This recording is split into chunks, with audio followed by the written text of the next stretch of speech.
AeroPress. Alright, so we're starting off with some plain black coffee. 0 calories, but lots of caffeine. Ah, that was hot. Coffee is the lifeblood. To eat, we're going to have a waffle. Waffled, I'll put the website there. I am sponsored by them. Vegan waffles, handmade in Boulder, Colorado. We're going to put some toppings on there. Peanut butter. I got some of these organic strawberries. And of course a little dusting of powdered sugar because I like something sweet with my coffee.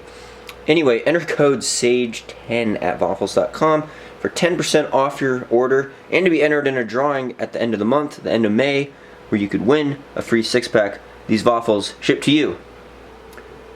Alright, so there's the finished product for breakfast. This waffle dough is like a pretzel dough. It's kind of chewy, which I really like, and nice and thick.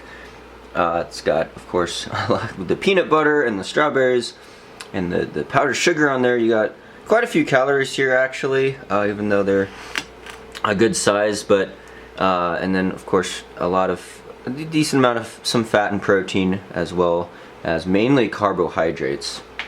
Alright, couple hours later, I'm already starting to get hungry for lunch, but I'm going to do a workout. It's rainy and cold. It might snow tomorrow still. Let's do some sponsor plugs. So we have here Copper Sager. You can visit their website, enter code SAGE10 for a discount on this massage tool, but I use it mainly for my calves. So if you want to loosen up before a run, you use this friction therapy, rub it up and down, apply pressure to the calf, really loosens things up. It also, you could put it in the freezer. It's copper. Check out the website, enter the code for a discount. That is a sponsor plug. Another sponsor plug, my Roka sunglasses. Finally announced it. Today's not really very bright out at all. Most days though, you have to wear sunglasses in Boulder because it is quite sunny. Good protection just from the glare and stuff. But this is the Halsey model. You see me wearing this a lot. Enter Roka Sage20, I believe is the discount code to get 20% off your order at roka.com. I also wear the aviator styles. They have a bunch of different styles actually. The Falcon, it's called. You'll see pull up the picture there. Aviator glass, great for running in. I like how they perform. It's honored to be partnering with this company. Of course, this is a sponsor plug, but you can enter the code there for a discount, kickback for you guys. Thanks for your support, Roka.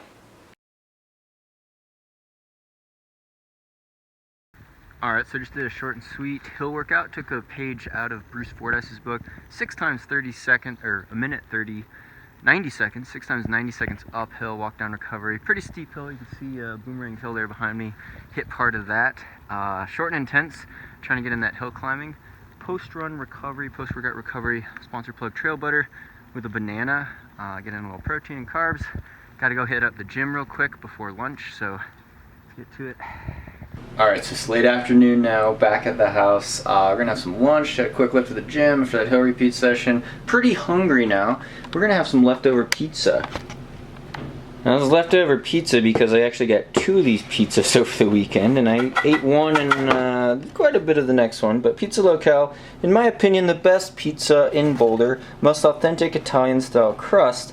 And of course I get the plain marinara, which is vegan because there's no cheese on it. It's kind of like what I think of the original pizza, you know, flatbread.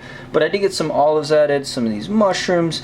It's got spices. The crust is really the best part. I'm going to actually add a little broccoli though and make it a little more green, as well as some vegan tree-lined cheese. It's a nut-based, cashew-based cheese. Add a little more protein in there. Don't really need it, but it helps fill me up, and since I ate a good portion of it the other night, besides a whole pizza for dinner, this is going to be more of a lighter lunch. Alright, and while I'm waiting for my pizza to reheat on the pizza brick in the oven, I'm going to snack on some blueberries. Now, these organic blueberries are very expensive. Of course, chock full of antioxidants, very colorful. I think they help me recover. I feel a lot better after I eat a lot of berries. And then I got these snacks. I got to get something green in. Some carrot sticks and broccoli and this bitchin' sauce. Yes, it is actually called that. It's a nut-based sauce. It's kind of tangy. They have different styles. It's like cilantro style. It's actually quite good. But I got to get in some greens and vegetables and fruit before I get into my pizza. I'm also going to take one of my B12, well B6 too, vitamin supplements while I'm at it. I do take these quite regularly. Alright, time to dig in for lunch. Broccoli did not cook all the way. Oh well. Alright, so late afternoon, evening now. Try to get a little work done on my computer. I spend several hours on my laptop actually doing work. Gotta send a lot of emails. But that means it's coffee time. It's coffee time because I gotta get amped up for my second run of the day.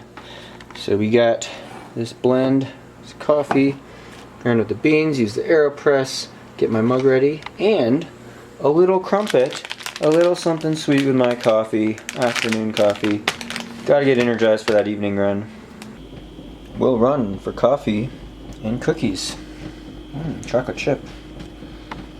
Alright, so I finished up my second run. It was kind of a night evening run. Really cold and rainy here in Boulder still. Only ran about 12 miles today, 20K. A little less than normal, but higher intensity day because I did those hill repeats and went to the gym, did some light lifting. Sandy cooked up a feast for us here. We're gonna have some Mexican style food. What's there? Kale. What is there? Mango, mushrooms, corn. Let's see, bell pepper type of fajita fillings or burrito fillings, I guess. I got some white rice here. Sandy has some brown rice. I got my tortillas heating up. I got some toppings here. Hot sauce is always key. Nutritional yeast. Avocado is also key. Some lime juice and more salsa. A couple different types of salsa there. And then in the oven we got heating up. Ooh, there's a lot of steam coming out. Steam because we have toasted. Those are not plantains. Those are fogged up bananas and sweet potatoes and tempeh. Good protein source right there with the tempeh. Great filling. Instead of using black beans, a lot of times we use black beans instead. I'm gonna have a beverage. My first beverage, special beverage, is a San Pellegrino. Very bubbly. I love this stuff. Lemonade. It is quite full of refined sugar probably, but I'm not too worried about refined sugar. Obviously empty calories, refined sugar. Try to avoid highly processed stuff like that, but you know, I run so much I burn it off. Not too worried about that. Alright, so there's the finished product. First serving, 2 tortillas. There was mango in there too. I put on a lot of hot sauce and salsa, if you can see there. Sandy did a great job with that. Thanks for making dinner. Alright, so having some seconds. This is my third tortilla. I'm going to crack open another special beverage here. The Avery Brewing Hazy-ish IPA. I call this like East Coast style, New England style IPA as opposed to the really super hoppy West Coast style IPAs. I'm kind of considered a self-proclaimed beer snob. Of course, Avery is a sponsor. Great local brewery. Craft brewery in Boulder, Colorado.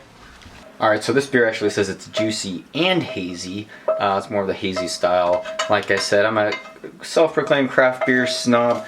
I like all types of beer. I like stouts, I like porters, I like authentic German-style lagers. Of course, IPAs are always a special category for me. The only type of beer I really don't like, actually, is the standard mainstream American lager, so to speak. It's really hard to make a really high-quality lager, and that's why I like the German-style lagers, but most of the craft beer scene in the US is actually ales, and obviously IPAs, you have a huge variety in there. For me, it can't be too hoppy, it can't be too bitter, but I do appreciate the nuances of flavor. I even like sours and all sorts of porters and stouts, as well as the amber ales and everything, basically. Alright, so there you have it. It's what I eat in a day. Actually, I'm going to have a midnight snack, probably. I already know what I'm going to have. I'm going to have a piece of my special bread on with peanut butter and some jam jelly, strawberry I believe, and I might have some tea with a little bit of honey in it. And I know honey's not vegan. Again, I'm not 100% vegan because I do have honey occasionally, and I'm gonna get into the ethics of honey, but obviously, like, I know I have leather products in my car, and that sometimes I use some leather products.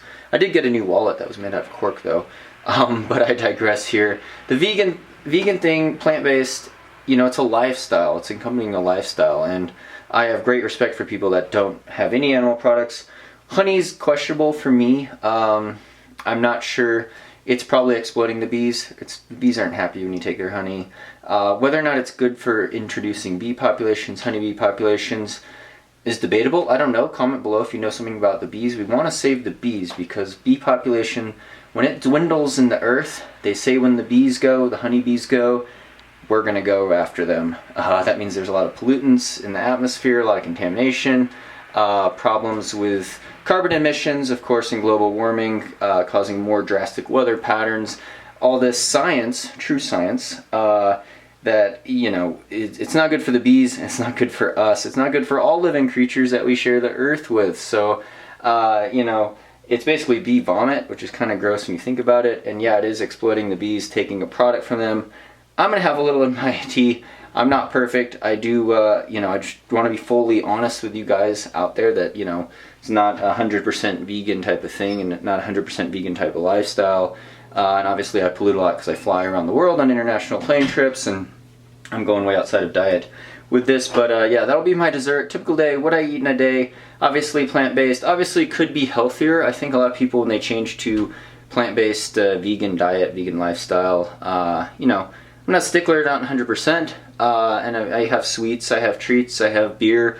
And so, you know, I'm not saying I'm like the healthiest by any means.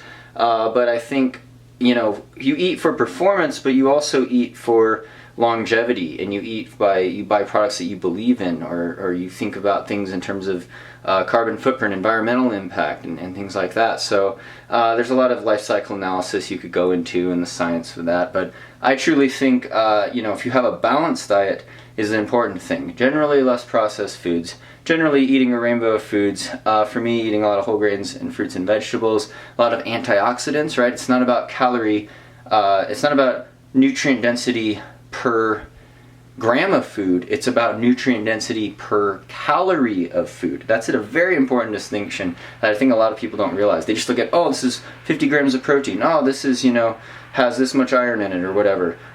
So, you know, you could screw up a vegan diet for sure, very easily. You could screw up any diet very easily, though. I think a lot of people, if you eat an unbalanced diet, you're going to be unbalanced. And, you know, it's going to show over time. It may take decades and decades to really cause you health problems, but that's the thing with diet, is it's more for the long-term health. I know tons of guys in college, and myself in college, we ate total junk food, pizza every day, waffles, not any vegetables or fruits, you know, drink probably too much beer, things like that, ate too many cakes and desserts, and still ran super fast.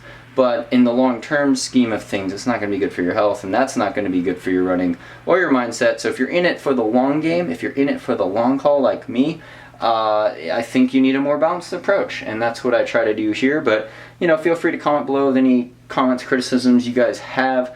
I'm always up for talking about real science, good science, things like that. Again, you can follow me on Instagram at Canaday for food pics and running pics and stuff like that. Check out our coaching website, sagerunning.com. Be sure to subscribe on here for more of these types of videos. Like them and share them on social media. It really helps me out a lot. Thank you from the bottom of my heart to all you Patreon supporters for making this possible. Hope your running's going well. Hope your eating's going well. Stay tuned for more.